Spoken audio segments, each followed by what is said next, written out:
Olá, seja muito bem-vindo, muito bem-vinda a mais uma edição do Pauta 1, programa que quer te conectar aos principais fatos do Brasil e do mundo. E hoje a gente vai falar sobre segurança pública e em diversos aspectos diferentes.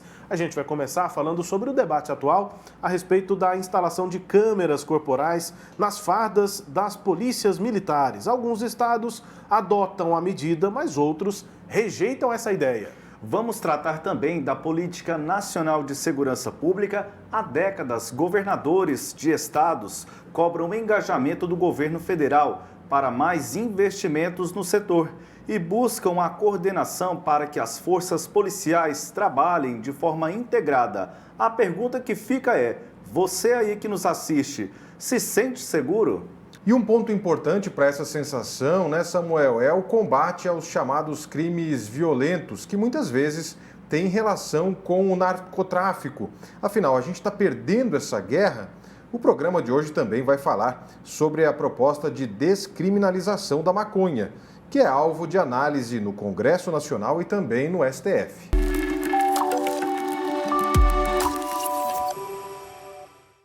Ufa, né? Muitos assuntos para a gente tratar nesta edição do Pauta 1, em que a gente recebe o ex-secretário nacional de Segurança Pública, especialista em segurança pública, Ricardo Balestrelli. Ele que também participou do processo de implantação, né, de criação do SUSP, o Sistema Único de Segurança Pública, e também do PRONASSE. Ricardo, muito obrigado pela disponibilidade de conversar com a gente aqui na Sagres. É um prazer ter você com a gente. Eu é que agradeço, meu amigo. Uma honra estar com vocês e poder, ainda que à distância, rever os meus amigos do querido Goiás. Pois é, a gente conversava, né, muito constantemente com o Ricardo Balestrelli quando era secretário de Segurança Pública aqui do estado de Goiás, né? Secretário, fala pra gente rapidinho, antes da gente entrar no primeiro assunto, que são as câmeras corporais, essa questão da letalidade, né, dos confrontos policiais, enfim, mas... Antes, o senhor, sobre a própria trajetória, né? O senhor foi secretário aqui em Goiás, hoje está em Belém do Pará.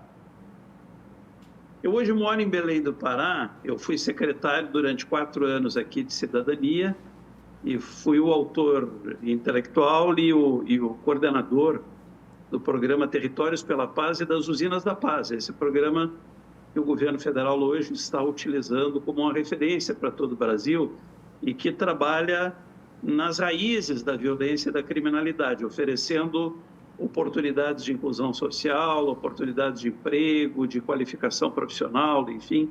É um programa que hoje detém já, sob o seu comando, 9 usinas da paz. São construções magníficas de 6 mil metros quadrados de área construída, 10 mil metros quadrados de terreno cada uma, e que tem uma frequência média de 20 a 30 mil pessoas por mês, cada uma dessas estruturas. Então, esse é o trabalho que eu fiz durante 4 anos aqui no Pará, mas hoje não estou mais no governo, estou trabalhando com o INSPER, em São Paulo, que é uma das grandes referências hoje intelectuais no país, em termos de urbanismo social, e lá no INSPER eu coordeno o Núcleo de Urbanismo Social, Segurança Pública e Territórios, né? No passado, construí com a minha equipe o PRONASSE 1, no segundo governo do Lula, e no PRONASSE 1 é que nós lançamos todas as bases dessa visão de segurança pública com cidadania. O PRONASSE 1 é o que dá base hoje ao governo para que reestruture esse mesmo programa, o PRONASSE 2, eu acho que ainda timidamente, diante daquilo que foi no passado, mas, de qualquer maneira, o que traz as luzes e as bases para essa reconstrução. E ainda, rapidinho, Ricardo, o senhor de origem é historiador, né? Como é que foi essa evolução até chegar assim, né, com tanta propriedade na segurança pública? O senhor, normalmente, a gente sempre vê especialista em segurança pública que vem da carreira policial, né? Isso. Eu sou historiador e comecei a trabalhar com segurança pública em 1988. Eu era presidente da Anistia Internacional no Brasil, quando nós instituímos um programa de educação para direitos humanos e cidadania das polícias. Então, em 88, eu comecei esse trabalho no Rio Grande do Sul, com uma legislação específica, inclusive. Depois estendemos para uma legislação obrigatória do ensino e da aprendizagem de direitos humanos nas academias de polícia da Bahia, e a partir daí isso se disseminou por todo o Brasil, né? Então, são algumas décadas já de trabalho com a polícia, e através disso é que eu fui, digamos assim, comendo sal, como a gente diz, com a polícia, né? Convivendo. Devo ter trabalhado diretamente, presencialmente, com mais de 70 mil policiais pelos meus cálculos, né? E veja, Rubens, que é importante que a segurança pública tenha profissionais de outras áreas que não só a polícia. Porque segurança pública não se faz sem polícia, mas segurança pública não se faz só com polícia. A polícia é fundamental, ela é central no processo, mas é um equívoco essa visão corporativista que atribui segurança exclusivamente a policiais. A Constituição brasileira diz que segurança pública é uma responsabilidade de todos nós. Então, da mesma maneira que você não faz saúde só com médicos, você precisa ter envolvido na discussão do sistema de saúde também profissionais de todas as outras áreas. Você, na área da segurança pública, precisa também de historiadores, precisa de sociólogos, precisa de geógrafos, precisa de matemáticos, antropólogos. Né? Essa visão da segurança pública só feita por polícia é uma visão provinciana e equivocada. Não dá certo em nenhum lugar do mundo. Os bons sistemas de segurança pública no mundo inteiro são aqueles que contam com profissionais das mais diversas áreas do conhecimento. Aqui no Brasil é que isso se corporativizou muito, com uma visão muito autoritária, muito antidemocrática, que só policial, só quem pega em arma, só quem entra em comunidade e dá tiro é que pode dar opinião sobre segurança pública. Eu diria que essa é uma visão muito tática e pouco estratégica, né? A segurança pública, um dos dramas maiores que ela vive é que ela digamos assim, se pauta há algumas décadas por uma visão extremamente tática e pouco estratégica. Por isso que não dá certo, por isso que há 40 anos vem não dando certo, porque falta estrategistas, falta, Professor, ao lado dos bons policiais, que são muitos, falta profissionais das outras áreas que também tenham os seus conhecimentos aproveitados. o senhor destacou a questão tática aí na área da segurança pública, e um dos temas que são mais preocupantes na atualidade, ou que chamam a atenção, a questão do fardamento, a questão das câmeras, melhor dizendo, no fardamento dos policiais. E atualmente 7 estados do Brasil utilizam esse mecanismo: os estados de São Paulo, Minas, Pará, Rio de Janeiro, Rio Grande do Norte, Roraima e Santa Catarina. E mesmo nestes estados, apenas São Paulo e mais 2 estados que utilizam acima de 10% as câmeras no seu contingente policial, nas fardas do aparelho policial. Por que culturalmente é difícil a expansão, primeiro, desse fardamento para outras unidades da federação, e mesmo naquelas em que já foi instituído esse mecanismo, dentro delas também esse percentual possa aumentar? Essa é uma questão muito importante. Há uma reação, há uma reatividade em relação ao uso de câmeras, porque nessa mesma visão corporativista, muitos segmentos mais conservadores têm uma falsa impressão de que as câmeras seriam exclusivamente para controlar os policiais, para limitar a ação dos policiais, né? Em primeiro lugar, é preciso dizer que sim, isso vai controlar também a ação policial dentro dos parâmetros da legalidade e da moralidade. Quem não tem problema com legalidade e moralidade não tem por que ter medo das câmeras. Esse é o caso da maioria dos policiais, que são bons policiais, né? Então, as câmeras realmente controlam? Sim, controlam, porque na democracia tudo tem que ser controlado. Na democracia não tem nenhum segmento liberado para fazer o que bem entende. A polícia tem que prestar contas, o judiciário tem que prestar contas, todos os segmentos na democracia têm que prestar contas, os educadores têm que prestar contas. Por que a polícia não teria que prestar contas da sua atuação? Não tem segmento com passe livre na democracia para fazer o que bem entende. Então, quem é bom policial, quem se porta dentro da lei, quem cumpre os elementos todos valorativos da moralidade e da ética, não tem por que ter medo de ter a sua ação controlada, né? Toda ação, democracia, ela é passível de uma prestação de contas permanente à sociedade. A polícia não existe sozinha, ela não existe para si mesma, ela não se autocontrola como qualquer outro segmento da democracia. A polícia tem que ser controlada pela sociedade e não é uma coisa específica para ela, é uma norma para qualquer setor democrático. Então, as câmaras controlam as ações policiais? Sim, controlam e evitam mortes, evitam torturas, evitam atos de abuso de autoridade, mas tem um outro fator que esses segmentos mais conservadores não percebem. As câmeras também defendem os bons policiais. A câmera, ela comprova que o policial fez um trabalho correto. A câmera, muitas vezes, aquilo que ela filmou vai servir para a defesa desse policial quando atacado injustamente, por exemplo, num processo judicial ou num processo de apuração interna. Então, a câmera, ela é muito importante no sentido não só da defesa da sociedade, mas da defesa dos policiais. Em todos os lugares onde as câmeras foram implementadas, se comprovou a sua alta eficácia na melhoria dos padrões de trabalho, dos padrões de qualidade da polícia, do respeito à sociedade e do respeito aos próprios policiais. Quem tem medo de câmera no fardamento é porque está fazendo alguma coisa errada. Professor Ricardo Balestreri, em relação a essa questão da utilização das câmeras, na sua avaliação, por que a demora de outras unidades da federação em utilizar esse equipamento? Que análise que o senhor faz? Porque se é um equipamento que traz essa eficácia na defesa dos bons policiais, enfim, que análise que o senhor faz em relação a essa demora, a essa incerteza na utilização desse equipamento por parte das forças?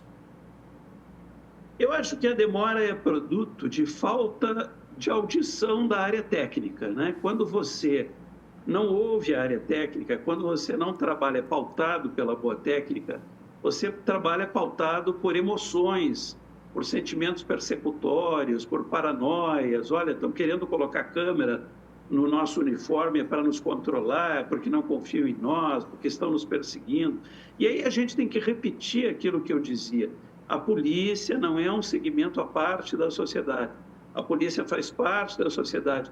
A polícia está sob o controle social, como qualquer outro setor tem que estar sob controle social. Os médicos estão sob controle social, os juízes estão sob controle social, os professores estão sob controle social. Todos os segmentos estatais estão sob o controle da sociedade. Nós não existimos para nos servir a nós mesmos, nós existimos para servir a sociedade. Quando não se ouve a área técnica, quando se ouve, às vezes, meramente os setores corporativos, a implementação de boas técnicas, ela tarda. E o que acontece no Brasil é que em alguns estados brasileiros, os governos, os governadores, acabam sendo, muitas vezes, comandados pelas suas polícias e não comandantes das polícias. Então, é preciso que as áreas técnicas de governo tenham autoridade e implementem os projetos que são necessários sem estarem reféns das polícias, porque as polícias, na verdade, elas têm que ser comandadas pela política, né? Não há, por exemplo, à luz da democracia, nenhum militarismo que coordene a área civil. Eu quero deixar claro que eu não sou contra a estética militar. Eu sou um parceiro das PMs há muitos anos, né? Tinha em Goiás uma excelente relação com a nossa PM de Goiás, comandei, do ponto de vista político, a Força Nacional de Segurança Pública, quando, aliás, nós pautamos essa discussão das câmeras no Brasil inteiro há muitos anos atrás e propunhamos já, em 2009, 2010, a utilização de câmeras. Isso tardou muito exatamente porque há uma resistência desse ponto de vista de comandos políticos que viram reféns das suas corporações policiais, né? Eu não sou contra a estética militar, eu acho que ela ajuda polícias altamente ostensivas, né? Sempre tenho apoiado a estética militar, hierarquia e disciplina, aplaudo as ações da polícia. Sou uma das pessoas que mais colocou pautas positivas da polícia em cena nessas últimas décadas. Eu sou um sujeito que gero muita pauta positiva, porque a maioria dos policiais faz um trabalho extraordinário, né? Agora, o fato de apoiar as polícias não significa que eu ache que o militarismo deva dominar a política civil, né?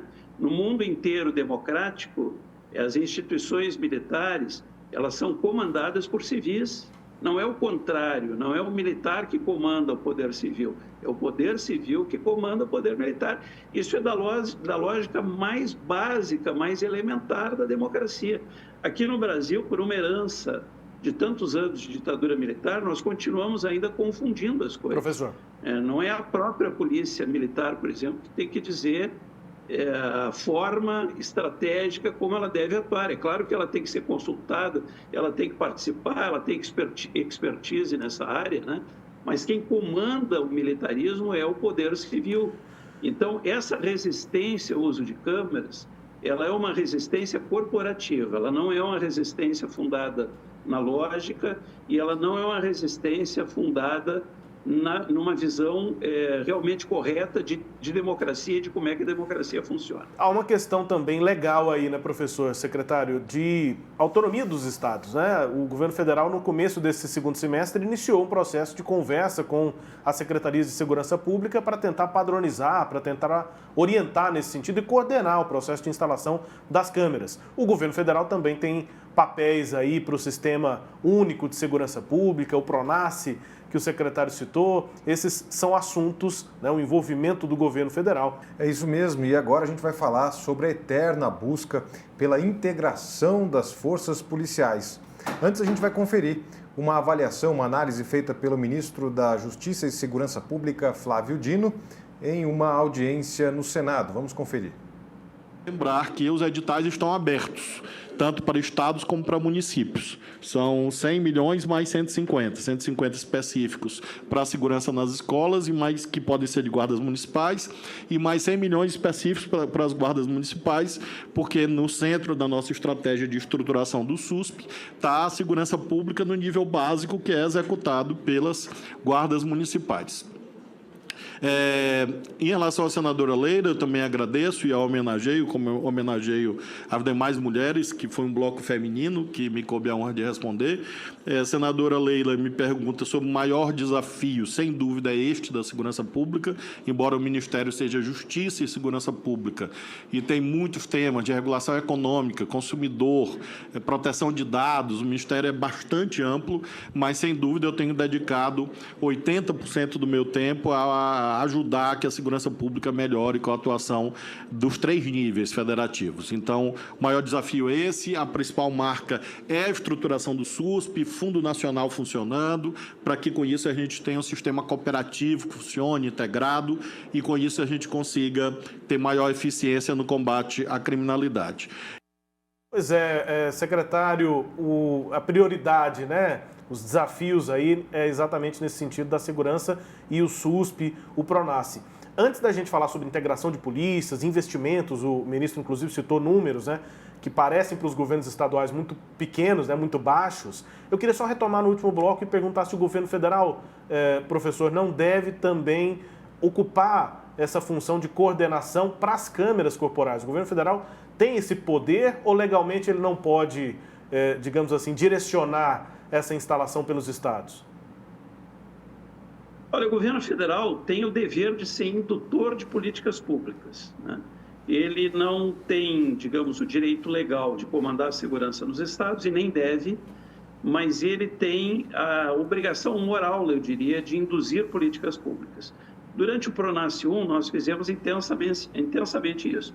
O PRONASSE 1 foi um programa que quintuplicou as verbas para a segurança pública, e nós tínhamos o cuidado de só repassar verbas aos estados e municípios a partir do cumprimento de alguns compromissos que eram muito necessários da parte deles. Compromissos relacionados à redução da violência e da criminalidade, compromissos relacionados à utilização dos armamentos corretos, compromissos relacionados à formação condigna dos seus policiais ou dos seus guardas, no caso dos municípios. Então, o governo federal induz políticas, especialmente através dos programas de distribuição de recursos, né? Se você distribui recursos a esmo, a visão que vai perdurar é a do paradigma conservador. Vamos comprar armas, viaturas e munições, né? E vamos fazer mais do mesmo, mais daquilo que fazemos há mais de 40 anos e que não está resolvendo o problema. Então, o governo federal, ao distribuir recursos, ele tem que ter uma preocupação indutora, ele tem que ter a preocupação de distribuir o recurso mediante compromisso do Estado ou município receptor. E isso nem sempre é feito, né? Eu acho que o governo federal hoje tem uma excelente equipe, o ministro Flávio Dino é um homem brilhante, encantador nos seus encaminhamentos, muitas vezes, né? Na sua retórica, que é muito bem articulada, e está fazendo um trabalho, no meu entendimento, excelente, mas ainda com uma característica da segurança pública subsumida a outras questões do Ministério da Justiça. Eu acredito que o primeiro projeto do presidente Lula em relação à criação de um Ministério da Segurança Pública era a ideia mais feliz, mas uma ideia que não foi devidamente implementada, né? E isso deixou a segurança pública dentro do Ministério da Justiça, que na verdade é menor do que a segurança. A segurança é dificilmente comportável pelo Ministério da Justiça. Nesse aspecto, quando a gente pensa em ações indutoras do governo federal, o que o governo federal poderia fazer? O senhor falou logo aqui no início do primeiro bloco em raízes da criminalidade. Seria uma ação indutora associada, por exemplo, ao fomento da educação, ao fomento de políticas públicas com outras pastas, não restrita apenas à parte de segurança pública?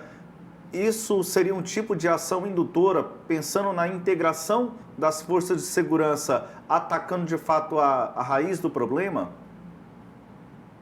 Olha, eu acho essa pergunta muito interessante e me dá a oportunidade de falar a respeito do seguinte: uma ação indutora, por exemplo, em segurança pública, é melhorar os índices que nós temos de resolutividade dos delitos no Brasil, né? Os índices de resolução de delitos, inclusive os índices de resolução de mortes violentas no Brasil, são escandalosamente baixos.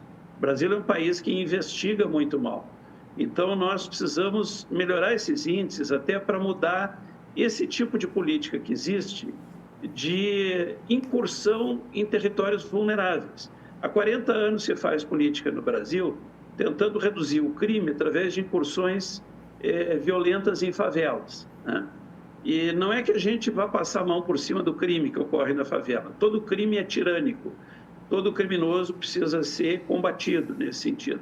Mas a ideia de que a gente possa resolver a criminalidade brasileira atuando no varejo, né, e não no atacado, a ideia de que a sede do crime se encontra nas regiões de pobreza brasileira é uma ideia absurda, ela não tem nenhum sentido e não tem nenhum bom resultado nesses últimos 40 anos de atuação policial no Brasil. É preciso que a gente intensifique as políticas de investigação criminal no Brasil, que a investigação do crime ela ocorra basicamente não no varejo, mas no atacado do crime, né?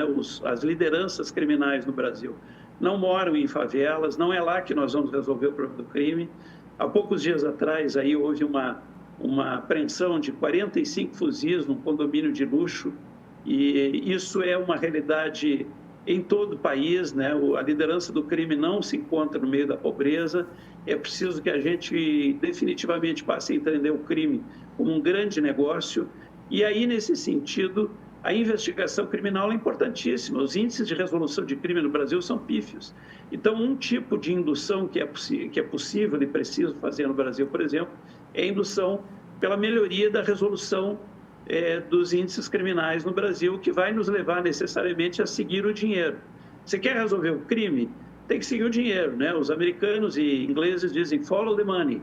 Se você não encontrar a raiz da criminalidade, que não se encontra na classe baixa, mas que se encontra nas classes mais altas, né? Porque é um negócio altamente lucrativo, se você não resolver aí o crime, você não resolve nada em lugar nenhum.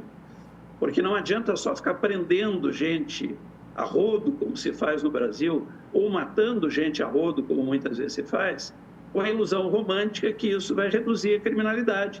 Isso nós estamos fazendo há 40 anos e a criminalidade só piora, só enriquece cada vez mais, só tem armas cada vez mais poderosas.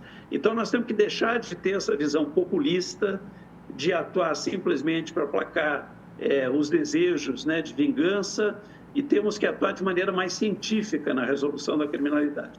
Essa é uma política indutora que tem que ser feita, inclusive pelo governo federal, e que é muito pouco feita no Brasil.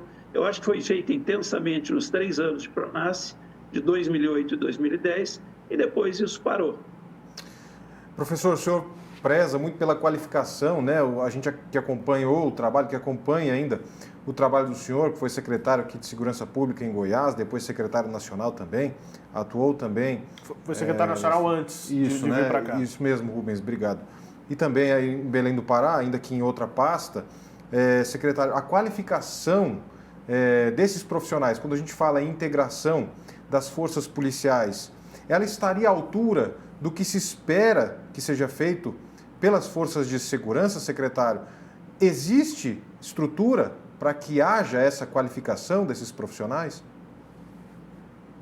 Olha, eu acho que é muito frágil a qualificação da polícia no Brasil. Eu participei em 2003 de um grupo que já faz muito tempo, mas acho que essa realidade, infelizmente, não se alterou profundamente.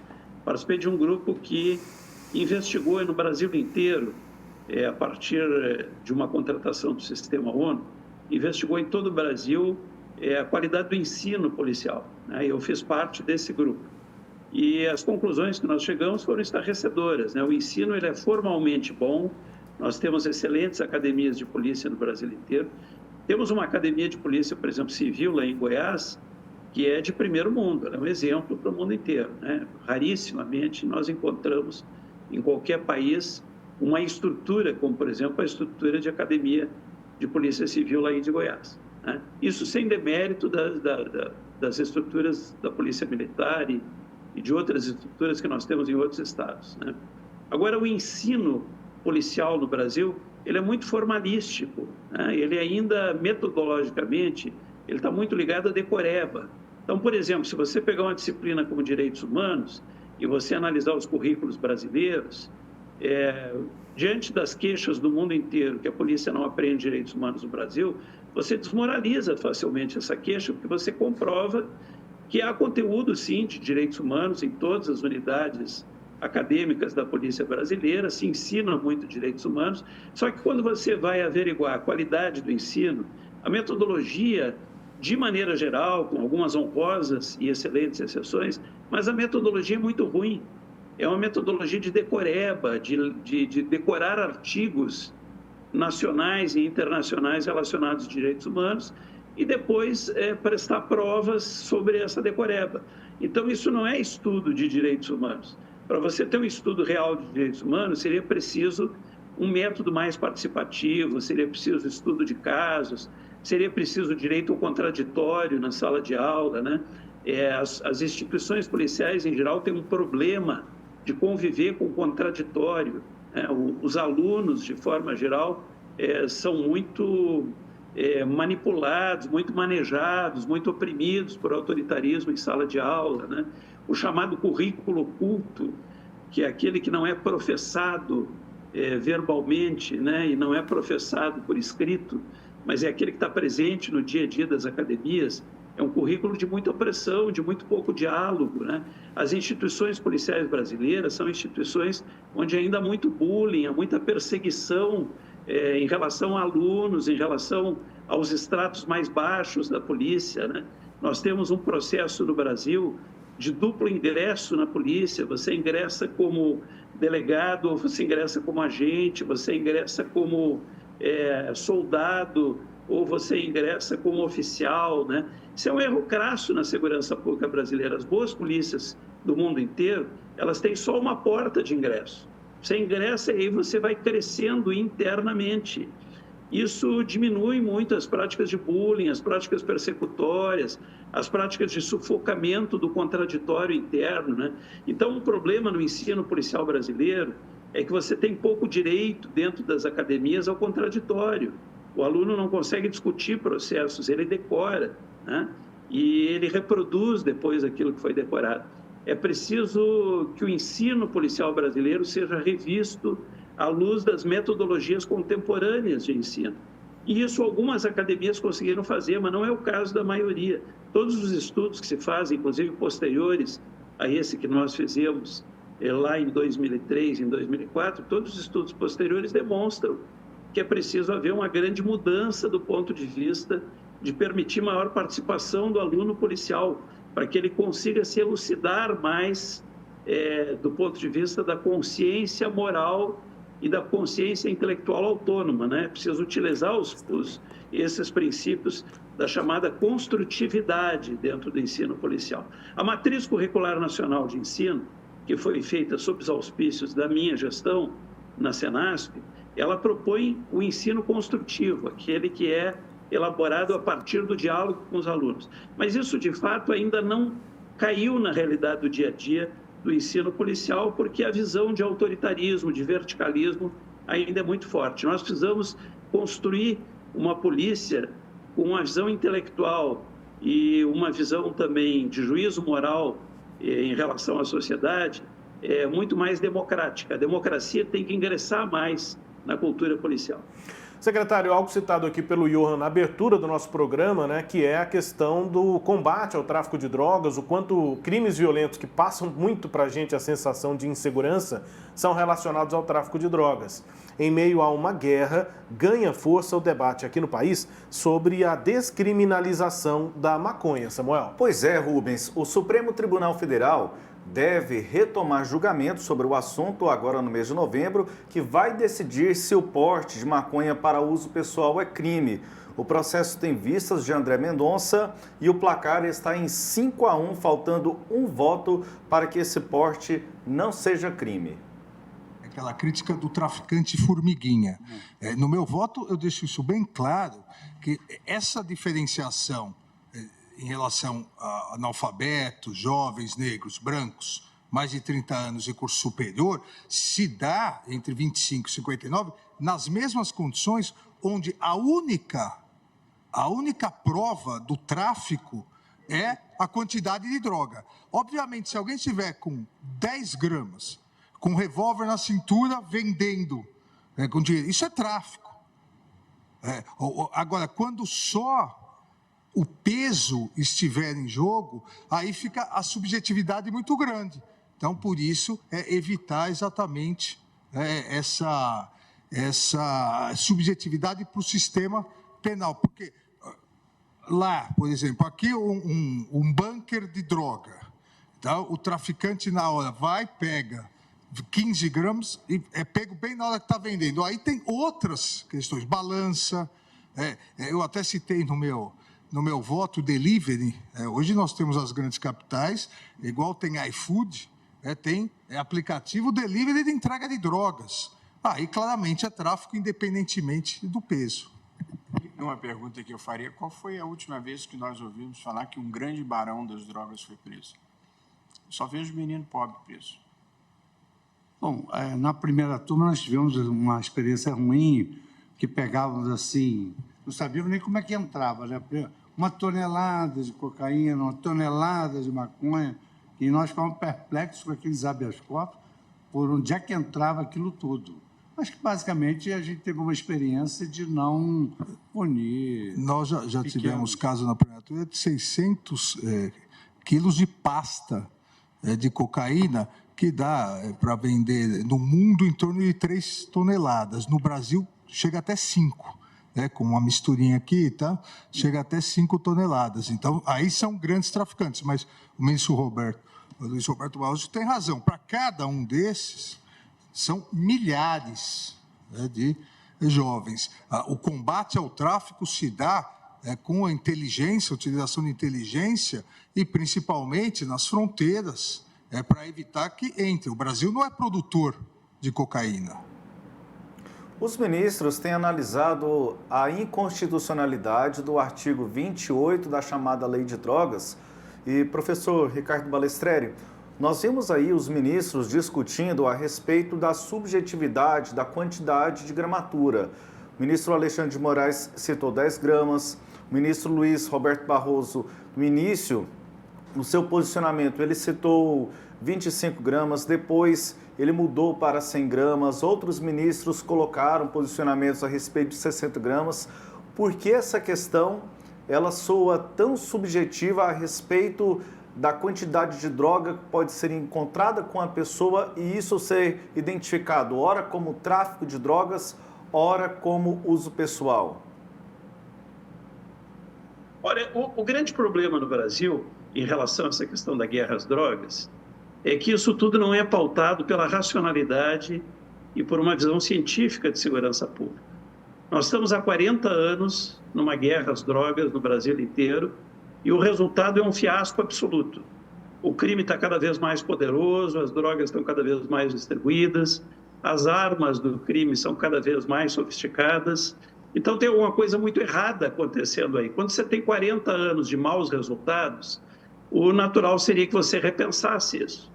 E nesse repensar a guerra às drogas, tem que repensar duas coisas. Em primeiro lugar, o que nós precisamos combater como foco principal é a entrada de armas longas no Brasil, é a circulação de armas longas. São as armas longas que mantêm o tráfico de drogas. O que seriam as armas longas? Eu repito, nós precisamos... Perdão? O que seriam essas armas longas? As armas longas são as armas de guerra que mantêm as organizações criminais no comando territorial. O grande problema no Brasil é o comando territorial do crime. É quando o Estado se ausenta e o crime passa, entre aspas, a substituir o Estado dentro dos territórios mais vulneráveis. Então, o grande foco que nós deveríamos ter seria a retomada dos territórios, que você faz através do trabalho policial bem feito, mas não só com o trabalho policial. Você faz também oferecendo oportunidades de inclusão social para as pessoas, que é para reduzir o chamado exército de reserva do crime. Se você não dá oportunidade de trabalho, de renda para as pessoas, se as pessoas ficam vivendo em territórios cuja única atividade econômica é criminal, uma parte dessas pessoas acaba ingressando no crime. Então, mesmo que você prenda, mesmo que você mate, esse exército de reserva nunca acaba. E o foco no Brasil está errado. Então, o foco é uma guerra às drogas, e uma guerra às drogas que se dá nas favelas brasileiras, onde não habita a presidência do crime. Quer dizer, a presidência do crime, o comando do crime, ele vive nas regiões mais elegantes do país, ele lava dinheiro, ele tem negócios lícitos ao lado de negócios ilícitos. Essa é uma visão romântica de crime, esse mundo acabou. O crime, na verdade, é uma atividade, entre aspas, industrial no planeta hoje. E nós estamos ainda com uma visão de 50, de 60 anos atrás sobre o crime. Então tem que mudar isso. Você sabe qual é o maior problema? É que quando envolve drogas, há muita emoção em cima da mesa. E a gente aí administra com o fígado e a bilis e não com o cérebro e os neurônios. Essa discussão da descriminalização da maconha, muita gente mais fechada, novos paradigmas e sem conhecimento técnico, ela entende como uma leniência às drogas. Não é, nenhuma droga é boa. Toda droga tem que ser combatida, inclusive o álcool e o cigarro, que são drogas extremamente lesivas à saúde em todo o planeta. O álcool é a droga mais lesiva que existe e tem propaganda na televisão e não é combatida. Agora, nós precisamos combater todas as drogas, inclusive a maconha, do mesmo jeito que combatemos o cigarro, culturalmente, do ponto de vista do sistema de saúde. Essa tentativa de acabar com o comércio de drogas através da força policial, eu repito, é um fracasso de mais de 4 décadas no Brasil. Nós vamos continuar insistindo no fracasso e mais do mesmo. Então, tem um problema também aí que complementa essa explicação, que é o seguinte: os presídios brasileiros, eles estão abarrotados disso que o ministro chamou de comércio formiguinha de maconha, né? Você prende aí um menino de 18, 19, 20 anos maconheiro, que ele está cometendo um delito, mas ele não se constitui culturalmente num criminoso. Você joga esse menino dentro de uma masmorra brasileira. Os presídios brasileiros são piores do que as masmorras medievais, porque eles estão superlotados e não tem condições de você administrar uma casa prisional superlotada. Ninguém consegue administrar a periculosidade disso.